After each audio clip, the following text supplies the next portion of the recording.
மிக்க நன்றி குணேஸ்வரன். இலக்கிய வழி நடத்துகின்ற இந்த இணையவழி கலந்துரையாடலிலே பங்கு கொண்டிருக்கின்ற மூத்த எழுத்தாளர்கள், குறிப்பாக எங்களை வழி நடத்துகின்ற பலர் இதற்குள்ளே இருக்கிறார்கள். அஜினா ஷரிஃபுதீன், பீர் முகமது, செங்கதிரோன் உட்பட பலர். இன்னும் இயேசுராசாவையும் நான் கண்டேன். அதுபோல் அதிகமானவர்கள் இருப்பதனாலே விழிப்பது ஒரு சிரமமான காரியமாக இருக்கிறது. ஆகவே எல்லோரும் பொறுத்தருளுங்கள். எல்லோரையும் விழித்துக் கொள்கிறேன். அதுபோல இந்த உரையாடலிலே பங்கு பெற இருக்கின்ற நண்பர் சுமன், அதுபோல சி ரமேஷ், சிராஜ் மஷூர், இந்த நிகழ்வை ஒழுங்குபடுத்துகின்ற நண்பர் அகில், அனைவரையும் விழித்தவனாக இந்த சந்தர்ப்பத்தை எனக்குரியதாக பயன்படுத்தலாம் என்று நினைக்கிறேன். பொதுவாக நீலாவணனை நாங்கள் எங்களுடைய முன்னோரின் வாயிலாகத்தான் அதிகமாக அறிந்திருக்கிறோம். இப்போது வந்த நேரத்தில் கூட நான் யோசித்த ஒரு விடயம் இருக்கிறது. எங்களை போன்ற இளம் தலைமுறையை விட நீலாவணனை மிக அருகிலே இருந்து நன்கு அறிந்த பலர் இந்த இணைய வழி கலந்துரையாடலிலே இருக்கிறார்கள். அவர்கள் பேசினால் நாங்கள் கேட்டுக்கொண்டிருக்கலாமோ என்கின்ற ஒரு அருட்டுணர்வு எனக்குள்ளே இருந்தது. என்றாலும் நாங்கள் புதிதாக நீலாவணனை வாசிக்க ஆரம்பித்தவர்கள். புதிதாக என்றால் வயது அடிப்படையிலே நாங்கள் நீலாவணனை பிறகுதான் தரிசித்திருக்கிறோம், பிறகுதான் வாசித்திருக்கிறோம். அந்த அடிப்படையில் எங்களுடைய வாசிப்புக்கும் நீலாவணனோடு சேர்ந்து பழகி பண்பட்ட இந்த மூத்தவர்களுடைய வாசிப்புகளுக்கும் இடையிலே ஒரு பெரிய இடைவெளி எப்போதுமே இருக்கும். என்றாலும் முடிந்தவரை இந்த தலைமுறைக்கு நீலாவணனை சொல்ல வேண்டும் என்ற அடிப்படையில் நாங்கள் வாசித்த விடயங்களை நாங்கள் பல்வேறு இடங்களிலே பகிர்ந்து கொண்டு வருகிறோம். குறிப்பாக நீலாவணனை சுனா குணேஸ்வரன் அவர்கள் சொன்னது போல நாங்கள் பாடசாலைகளிலும் சரி, பல்கலைக்கழகங்களிலும் சரி, அவரை மிக முக்கியமானதொரு ஆளுமையாக எப்போதுமே முன்னிறுத்தி வந்திருக்கிறோம். அந்த அடிப்படையில் நாங்கள் ஒருபோதும் பின் நிற்பதில்லை. இந்த அடிப்படையிலே நீலாவனுடைய காவியங்கள் சம்பந்தமாக இந்த இடத்திலே என்னுடைய இந்த முன்வைப்பை முன்வைக்கலாம் என்று நினைக்கிறேன். நேரத்தை கருத்தில் கொண்டு மிக சுருக்கமாகவும் பேச வேண்டும். காவியங்கள் என்ற அடிப்படையிலே பார்க்கின்ற போது உங்களுக்கு தெரியும், தமிழிலே நாங்கள் ஒரு பெரிய நிலமானிய சமூக அமைப்பினுடைய வெளிப்பாட்டாகத்தான் இந்த காவியங்களை பார்ப்பது வழக்கம். அப்படி நாங்கள் பார்க்கின்ற போது தமிழிலே பெருங்காவியம், சிறுகாவியம், இதிகாச காவியம், ஞான காவியம் என்றெல்லாம் நாங்கள் ஒரு பெரிய காவிய மரபுக்குள்ளே இருந்து நாங்கள் வந்தவர்கள். பிறகு இந்த காவிய மரபுதான் புதிய புனைவிலக்கியமான நாவல் போன்றவை தமிழுக்குள்ளே வருகின்ற போது அவற்றை நாங்கள் எவ்வாறு உட்சேர்த்து கொள்ளலாம் என்பதற்கு மிகப்பெரிய துணையாக இருந்ததாக நான் எப்போதுமே கருதுவது உண்டு. அறிஞர்கள் சிலரும் இது ஒட்டிய பல கருத்துக்களையும் சொல்லி இருக்கிறார்கள்.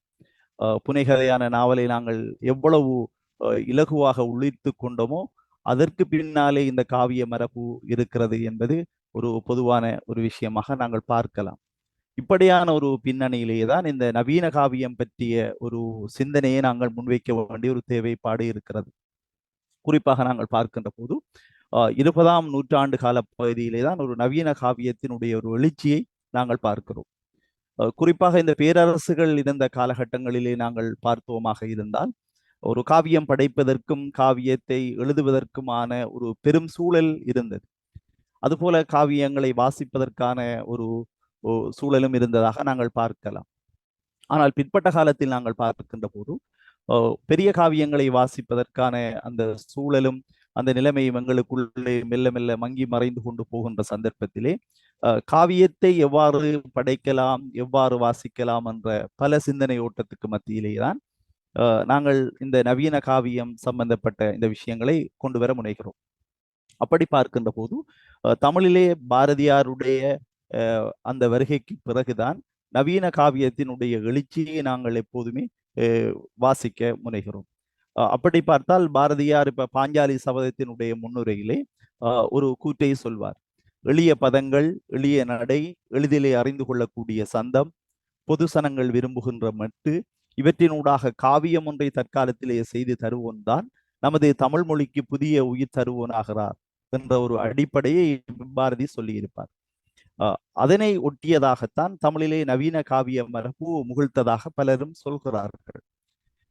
அதற்கு பிறகு இந்த காவிய எழுச்சி சம்பந்தமாக பாரதிதாசன்ல இருந்து பாரதிநாதன் வரை தமிழகத்திலே நூற்றுக்கணக்கான காவியங்கள் ஒன்றன் பின் ஒன்றாக வெளிவந்த ஒரு நிலைமையை பார்க்கலாம். அதிலே நான் ஒரு காவிய மாணவன் அல்லது ஒரு ஆய்வு மாணவன் என்ற அடிப்படையிலே பல விஷயங்களை தேடுவது உண்டு. இந்த பாரதியாருக்கு பிறகு இந்த நவீன காவியத்தை ஒரு சிறப்பான செல்நெறி கொண்டு வரையறுத்திருக்கிறார்களா, அல்லது ஒரு பெரிய விவாத பொருளாக தமிழிலே மாறி இருக்கிறதா என்று பார்த்தால் உண்மையில் அது ஒரு குறைபாடுடைய விஷயமாகத்தான் பார்க்கலாம். ஏனென்றால் தமிழிலே இந்த கவிதை குறித்து நடந்த உரையாடல்கள் அளவுக்கு காவியமோ அல்லது நவீன காவியமோ குறித்த உரையாடல் பிற்பட்ட காலத்திலே மிக குறைவாகத்தான் இருந்தது என்று நாங்கள் பார்க்கலாம். காவியம் சம்பந்தமாக தமிழில் இருக்கின்ற பெருங்காவியம், சிறுகாப்பியம், அந்த பழமையான காவியங்கள் சம்பந்தமாக இருந்த உரையாடல்கள் உண்மையில் அதிகம் ஒப்பீட்டு ரீதியாக பார்க்கின்ற போது. ஆனால் இந்த நவீன காவியம் சம்பந்தப்பட்ட உரையாடல்களை தமிழகத்திலோ அல்லது ஈழத்திலோ பெருவாரியாக பலர் முன்கொண்டு செல்லவில்லை என்பது என்னுடைய ஒரு அபிப்பிராயம். அந்த அடிப்படையில் நாங்கள் பார்க்கின்ற போது நோமான் சார் இது பற்றி பேசியிருக்கிறார். அது மிக முக்கியமானது. ஏனென்றால் இந்த நவீன காவியங்கள் பற்றி பேசுவோருக்கெல்லாம் நோமான் சாருடைய கட்டுரை மிக முக்கியமானது ஒரு ஆதாரமாக இருப்பதை பார்க்கலாம். அவருடைய புத்தகத்திலே கட்டுரை நூலிலே கூட இந்த நவீன காவியங்கள் பற்றிய இந்த கட்டுரை இடம்பெற்றிருப்பதை நாங்கள் பார்க்கலாம். அவர் சொல்லுகின்ற போது ஒரு 4 அம்சங்களை அடிப்படையாக கொண்டு இந்த நவீன காவிய முக்கியத்துவம் பெறுவதாக கூறுகிறார். குறிப்பாக அது செய்யுள் நடையிலே அமைந்திருப்பது, அதுபோல ஒரு குறிப்பிட்ட கதையை கூறுவது, பழைய காவியங்களுடன் ஒப்பிடுகையில் அளவில் சிறிதாக இருப்பது, உள்ளடக்க உருவ ரீதியான வரையறைகளை அது அற்றிருப்பது, இப்படியான அம்சங்களை வரையறுத்து ஒரு நவீன காவிய முன்வைப்பை நோமான் சார் அவர்கள் முன்வைப்பதை நாங்கள் பார்க்கலாம். இதற்கு பின்னாலே ஈழத்திலே பலரும் காவியம் எழுதுகின்ற, அதாவது நோமான் சார் சொல்வதற்கு முன்பும் சரி பின்பும் சரி பலர் காவியம் எழுதுகின்ற ஒரு நிலைமையை அடைந்திருக்கிறார்கள். அதிலே இந்த வரையறைகளை இவர்கள் பின்பற்றினார்களா இல்லையா என்பது உண்மையில் ஒரு விவாத பொருள். அப்படி பார்க்கின்ற போது ஈழத்திலே பலரும் இந்த காவிய முயற்சியிலே முனைந்து துணிந்து இறங்கி இருக்கிறார்கள். குறிப்பாக நாங்கள் மகாகவி, முருகையன், அதுபோல எம் ஏ நோமான், நீலாவணன், புதுவை ரத்தினதுரை, வானயன சன ஜெயபாலன், மதுரகவி, ஈனா நாகராஜன், காரை சேனா சுந்தரம் பிள்ளை, மூனா பொன்னம்பலம், சாவே பஞ்சராச்சரம், வித்துவான் கானா வேந்தனார், MCM சுபைர், வீணா கந்தவனம், அப்துல் காதர் லம்பே, ஜின்னா ஷரிஃபுதீன், பாலமனை ஃபாரூக், இன்று இருக்கின்ற செங்கதிரோன் வரை இந்த நிகழ்ச்சி இருப்பதை நாங்கள் பார்க்கலாம். இதற்குள்ளே பலர் விடுபட்டிருக்கவும் கூடும். நான் எல்லாரையும் தொகுத்து சொல்லவில்லை. குறிப்பாக எழுந்தமானமாக சில மையப்புள்ளிகளை தொட்டு சென்றேன். இந்த அமைப்பிலே நாங்கள் பார்க்கின்ற போது நவீன காவியம் என்கின்ற ஒரு வரையறையை இவர்களினூடாக கொண்டு சென்று கூட்ட வேண்டிய ஒரு தேவைப்பாடு எங்களுக்குள்ளே இருக்கிறது. இந்த இடத்திலே பல சர்ச்சைகளையும் இதற்கு பின்னாலே வந்ததை நாங்கள் பார்க்கலாம். குறிப்பாக இந்த நவீன காவியம் என்று சொல்லப்படுவது இது நெடுங்கவிதையா, அல்லது கதை பாடலா, அல்லது குறுங்காவியமா, அல்லது கவிதை கதையா என்ற மாதிரியான அம்சங்கள் எல்லாமே ஆங்காங்கே சிறு சிறு விவாத பொருளாக உருவானதை நாங்கள் பார்க்கலாம். அதனாலே தான் ஈழத்துக்குள்ளே தனித்துவமான ஒரு காவிய மரபு இதுதான் என்று வரையறுப்பதில் பிரச்சனைகள் இருப்பதாக பலரும் சொல்ல ஆரம்பித்தார்கள். அதற்கும் சில காரணங்கள் இருந்தது என்னென்று சொன்னால், குறிப்பாக இப்ப மலை காவியம், அதுபோல மாணிக்க கங்கை காவியம், பின்பு வந்த புயற்காவியம், இப்படியான காவியங்கள் வரையறை அற்ற ஒரு தன்மையோடு காவியம் என்ற பெயரோடு சூட்டப்பட்டு வழங்குகின்ற ஒரு தன்மையோடு வந்ததும் இங்கே குறிப்பிட்டு சொல்ல வேண்டிய ஒரு விஷயம். அந்த அடிப்படையில் பார்க்கின்ற போது இங்கு தோன்றிய நவீன காவியங்கள் வேறு வேறு அம்சங்களை கொண்டு தனித்துவமாக மிளிர்வதை நாங்கள் எடுத்துக்கொள்ளக்கூடியதாக இருக்கு. குறிப்பாக நான் சொல்ல வருகின்ற செய்தி என்னவென்றால், ஈழத்திலே தனித்துவமான ஒரு காவிய மரபு இல்லை என்று சொன்ன போதும், குறிப்பாக ஒரு நவீன காவிய மரபு இல்லை என்ற ஒரு விவாதம் முன்வைக்கப்பட்ட போதும், ஆனால் இங்கு தோன்றிய காவியங்களை நாங்கள் ஒவ்வொன்றாக எடுத்து ஆராய்கின்ற போது அதற்குள் இருக்கின்ற தனித்துவங்கள் கட்டாயம் பார்க்கப்பட வேண்டும் என்பது மிக முக்கியமானது. இந்த அடிப்படையின் பின்னணியிலே தான் நீலாவணனுடைய காவியங்களை நான் பார்க்கலாம் என்று நினைக்கிறேன். பொதுவாக 1950களிலே நவீன வாழ்வியலை கவிதையிலே பலர் சொல்ல வழிகிட்டார்கள். மிக முக்கியமாக நாங்கள் மகாகவி, முருகையன், நீலாவணன் போன்றோரை அந்த காலகட்டத்தினுடைய கவிதை பிரதிநிதிகளாக நாங்கள் சொல்வதும். இப்படியானவர்கள் வாழ்வியலை கதையிலே சொல்ல ஆரம்பிக்கப்பட்ட அந்த சந்தர்ப்பத்திலே தான் அது காவியங்களாக வெளிப்படுகின்றன என்ற ஒரு விஷயம் அங்கே பேசப்பட்டது. ஒன்று அவர்கள் அதை பேசினார்கள், அல்லது அருகில் இருந்தவர்கள் அல்லது அந்த காலகட்ட விமர்சகர்கள் அவற்றை ஒரு காவியமாக பார்க்கின்ற ஒரு நிலைமையை உருவாக்கினார்கள். இந்த அடிப்படையில் தான் அவர்கள் எழுதிய நீள்கதைகள் அல்லது நெடுங்கதைகள் காவியங்களாக மெல்ல மெல்ல உருவாவதை நாங்கள் பார்க்கிறோம். அதற்கு நவீன காவியங்கள் என்று பெயர் வழங்கப்பட்டு அது பின்பு நூட்களாக தொகுதிகளாக உருவாகின்ற ஒரு தன்மையும் இங்கே செயற்படுத்தப்பட்டதை நாங்கள் பார்க்கிறோம். அந்த அடிப்படையில் பார்க்கின்ற போது நீலாவனுடைய 3 காவியங்களை உள்ளடக்கி பிற்பட்ட காலத்திலே நன்னூல் பதிப்பகம் ஒரு புத்தகம் போட்டது. கிட்டத்தட்ட 112 பக்கங்கள் கொண்ட நூலாக இருந்தது. ஆனாலும் ஒரு விஷயம், இந்த காவியங்களை பொறுத்தவரை இவை அவ்வப்போதும் வெளிவந்ததாக இருக்க நாங்கள் பார்க்கலாம். இப்ப நீலாவணனுடைய இறுதி காவியம் வேளாண்மை தவிர மற்ற காவியங்கள் அது அந்தந்த சந்தர்ப்பத்திலே புத்தகங்களாக வந்ததை நாங்கள் பார்க்கக்கூடியதாக இருந்தது. அதிலே மூத்தது பட்டமரம் என்று சொல்லி ஒரு காவியம். இது 1956களிலே எழுதப்பட்டிருக்கலாம் என்ற ஒரு குறிப்பு இருக்கிறது. அதுபோல வடமீன், இது 1961 எழுதப்பட்ட ஒரு காவியம். அதுபோல வேளாண்மை என்று சொல்லப்படுவது 60களிலே ஆரம்பித்து 60 நடுப்பகுதியிலே தொடங்கி பிறகு 75 அது முடிவு பெறவில்லை. நான் நினைக்கிறேன் பிற்பட்ட காலத்திலே வானானா ராசரத்தினம் போன்றோர் அதை 1982 நூலாக கொண்டு வருகின்ற ஒரு முயற்சியை நாங்கள் பார்க்கலாம். இதுதான் நீலாவணனுடைய இந்த காவியம் அதோடு தொகுக்கப்பட்ட ஒரு சின்ன வரலாறு. அப்படி பார்க்கின்ற போது இந்த பட்டமரம் என்று சொல்லப்படுகின்ற இந்த முதலாவது காவியம் பற்றி நாங்கள் பார்க்க வேண்டும். குறிப்பாக இது 39 வெண்பாக்களால் ஆன ஒரு காப்பியமாக இருக்கிறது. காப்பிய கதை என்று வருகின்ற போது பண்ணையாரிடம் பணிபுரிகின்ற பரந்தாமன் பண்ணையாரின் மகளான பத்மாவை காதலிக்கிறான். அதனை அனுமதிக்காத பண்ணையார் பரந்தாமனை கொலை செய்து யாருக்கும் தெரியாமல் புதைத்து விடுகிறார். பத்மா கிணற்றில் பாய்ந்து அதுக்கு பிறகு தற்கொலை செய்து கொள்கிறார். இவற்றை கண்ட ஒரு பட்டமரம் கதை சொல்வதாக இங்கே காவியம் பாடப்பட்டிருக்கின்ற ஒரு தன்மையை பார்க்கலாம். இந்த வகையில் நாங்கள் பார்க்கின்ற போது பட்டமரம் ஒரு ஆரம்பகால காவியம் இவருடையது. அந்த அடிப்படையில் ஒரு எளிமையான காவிய கதையை இது கொண்டு காணப்படுகிறது. மற்றது ஒரு பழைய பிரச்சனை தான் என்று சொன்னாலும் ஒரு சமூக பிரச்சனையை வெளியில் எடுத்து பேசுகின்ற ஒரு தன்மையை இந்த காவியம் தனக்குள்ளே வைத்துக் கொண்டு இருப்பதை நாங்கள் பார்க்கலாம். அதுபோல மரம் ஒரு கதை சொல்லியாக, அதுபோல ஒரு பகுத்தறிவு நிரம்பிய ஒரு உயிரியாக, ஒரு அன்பினுடைய உயர் ஆளுகையை பெற்றிருப்பதாக சொல்லப்படுவது இந்த காவியத்துக்கு வலிமை தருகின்ற ஒரு விஷயமாக நான் பார்க்கிறேன். பொதுவாக இந்த சிந்தனை மரபு எங்களுக்கு மிக முக்கியமானது. ஒரு காலகட்டத்திலே மிகப்பெரிய வீரர்களையும் அல்லது கடவுள்களையும் காப்பிய பாத்திரங்களாக பார்த்த எங்களுக்கு ஒரு மரம் கதை சொல்லியாக வந்து ஒரு நீதியை நிலைநாட்ட விளைகின்ற இந்த முனைப்பு என்று சொல்லப்படுவது மிக முக்கியமானது. காவிய மரபிலே நிகழ்ந்த ஒரு உடைப்பாக கூட நாங்கள் பார்க்கலாம். அதுபோல இந்த பண்ணையாருடைய அதிகாரம், இந்த விஷயங்கள் எல்லாமே இந்த காவியத்திலே சொல்லப்படுகின்ற தன்மை பார்க்கக்கூடியதாக இருக்கும். இப்ப காவியத்திலே வருகின்ற இந்த பாடல்களை பொறுத்தவரை அல்லது இந்த வெண்பாக்களை பொறுத்தவரை பார்க்கின்ற போது உண்மையில் இவருடைய நீலாவனுடைய கவிதைகளை நாங்கள் வாசிக்கின்ற போது ஏற்படுகின்ற அந்த கவிதை அனுபவம் முழுக்க இந்த காவியத்தின் ஊடாக எங்களுக்கு கிடைப்பதை நாங்கள் பார்க்கலாம். நான் இப்படி யோசிப்பதுண்டு. இப்ப காவியத்துக்கு என்று எழுதுகின்ற கவிதைகளை பார்க்கின்ற போதும் அல்லது தனியே எழுதுகின்ற கவிதைகளை பார்க்கின்ற போதும் இருக்கின்ற தொடர்பு பற்றி நான் சிந்திப்பது உண்டு. அப்படி பார்க்கின்ற போது நீலாவணனை 2 இடங்களிலும் பிரித்தறிய முடியாத அளவுக்கு நீலாவனுடைய கவிதை கூறுகள் எல்லாமே அப்படியே காவியத்துக்குள்ளும் பிரதிபலிக்கின்ற ஒரு தன்மையை நாங்கள் பார்க்கலாம்.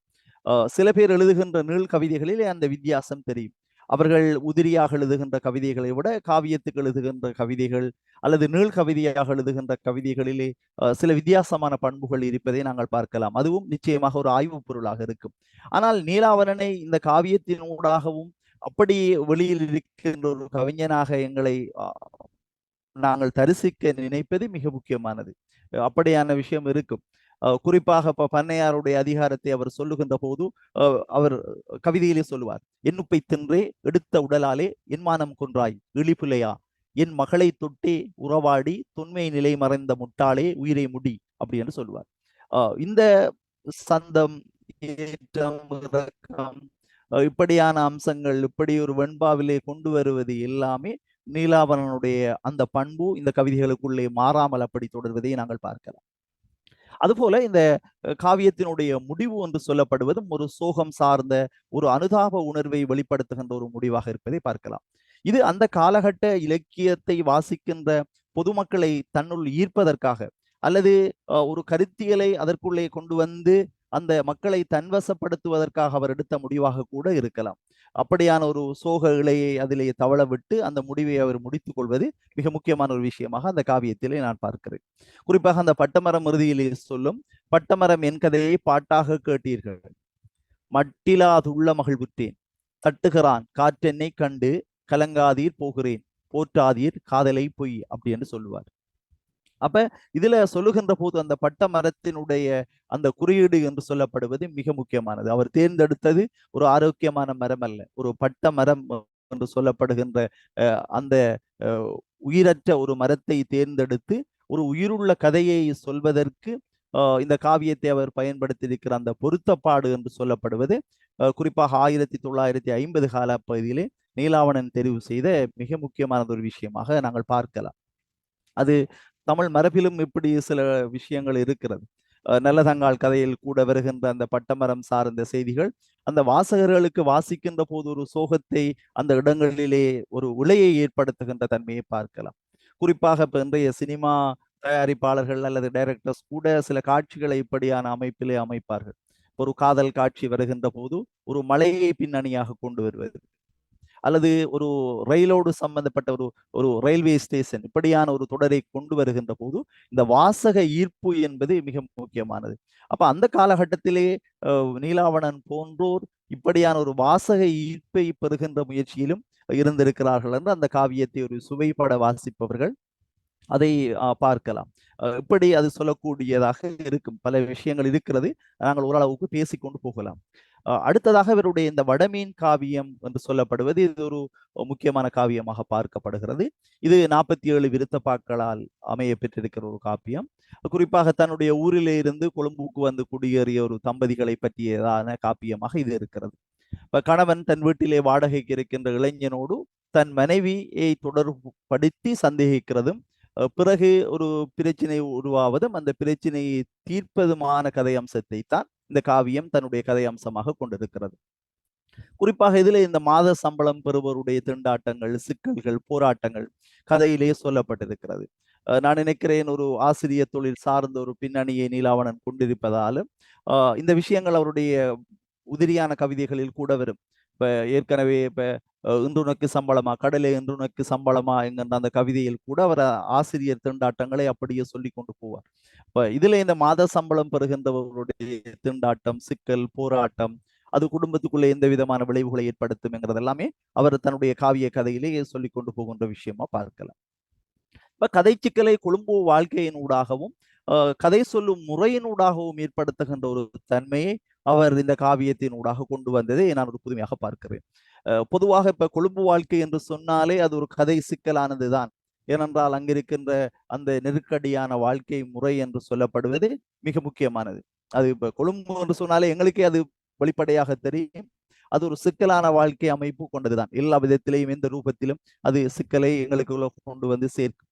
மற்றது கதை சொல்லுகின்ற முறையினூடாகவும் ஒரு கதை சிக்கலை ஏற்படுத்தலாம் என்று சொல்லுகின்ற விஷயத்தை இந்த காவியத்தினூடாக அவர் ஊடுகடத்தி இருப்பார். குறிப்பாக மனைவி அருந்ததி என்று சொல்லி ஒரு பாத்திரம், கணவன் பேர் மூர்த்தி.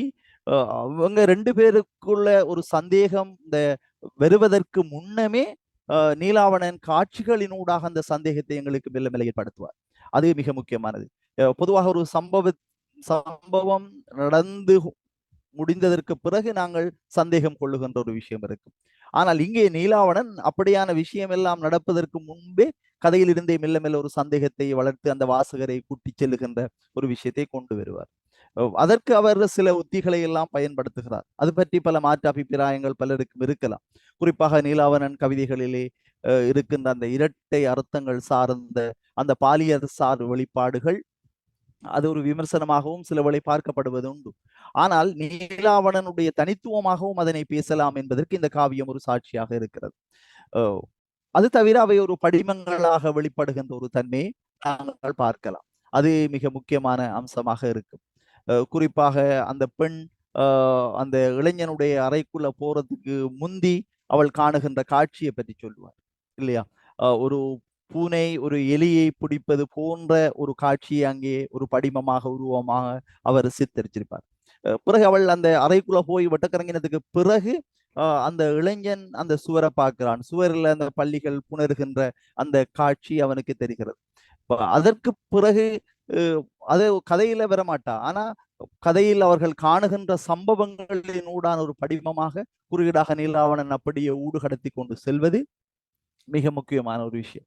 ஏனென்றால் 1950 60களிலே ஈழத்து சூழலிலே உண்மையில் பாலியல் சார் பிரச்சனைகள் ஒரு பிரச்சனையாக இருந்தது. அது எஸ்போவாக இருக்கட்டும், அது மாதிரி பலருடைய கதைகளிலே அது மிக முக்கியமான பொருளாக வெளிப்பட்டதை நாங்கள் பார்க்கலாம்.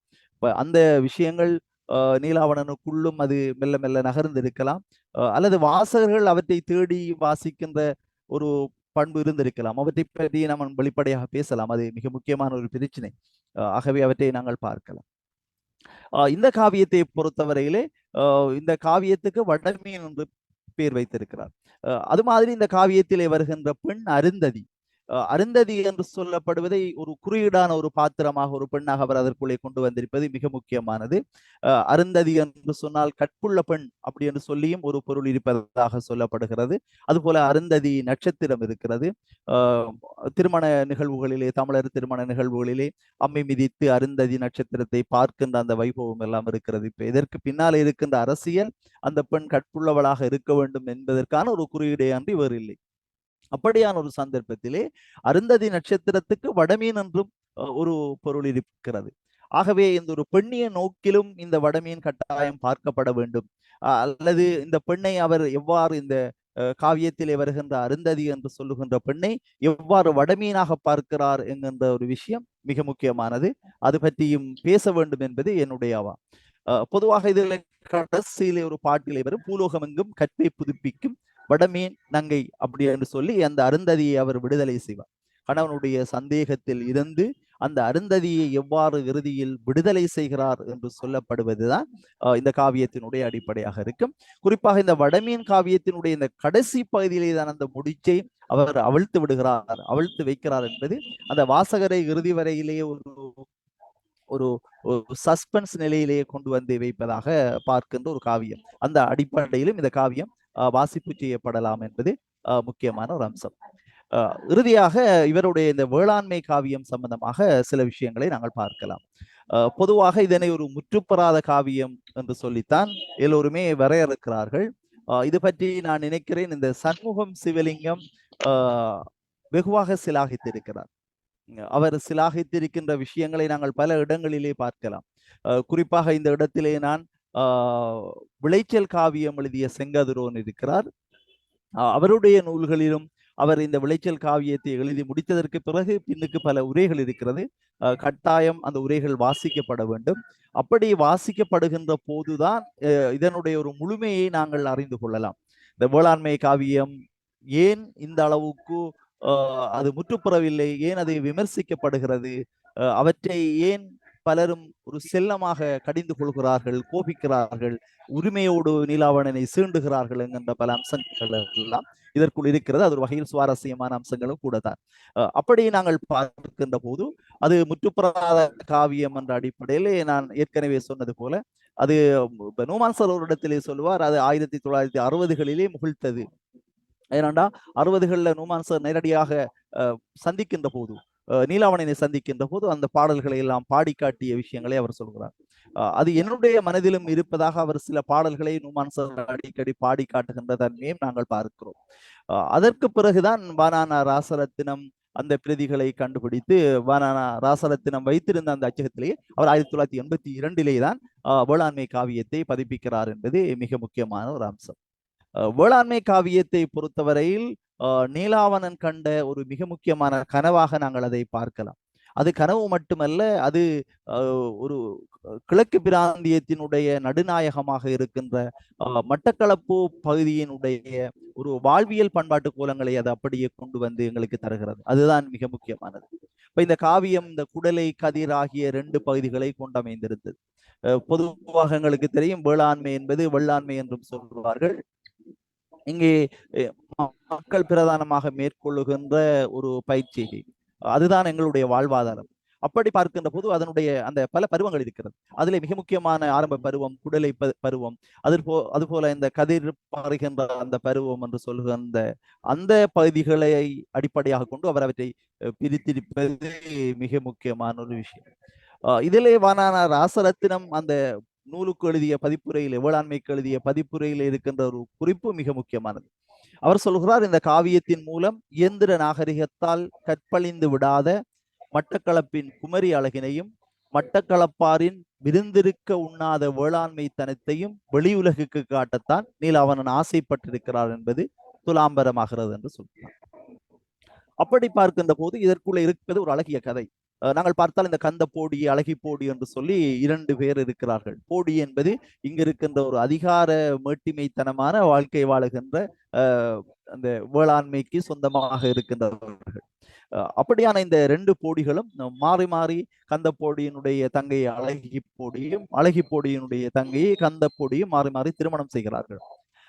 கந்த போடிக்கு ஒரு மகன் செல்லையா என்று சொல்லியும், அழகி போடிக்கு மகள் அன்னம்மா என்று சொல்லியும் 2 பேர் பிறக்கிறாங்க. அதற்கு பிறகு இந்த 2 பேருக்கு தான் திருமணம் செய்கின்ற அந்த பெரியோர்களால் நிச்சயிக்கப்படுகின்ற அந்த செய்தி அங்கே வருகிறது. அதற்கு பிறகு மெல்ல மெல்ல இந்த குடும்பத்துக்குள்ளேயே உருவாகின்ற சொத்து பிரச்சனை, பிறகு கோர்ட்டுக்கு போறது, வழக்கு பேசுதல், இப்படியாக இந்த கதையை நகர்கின்ற ஒரு தன்மையை நாங்கள் பார்க்கலாம்.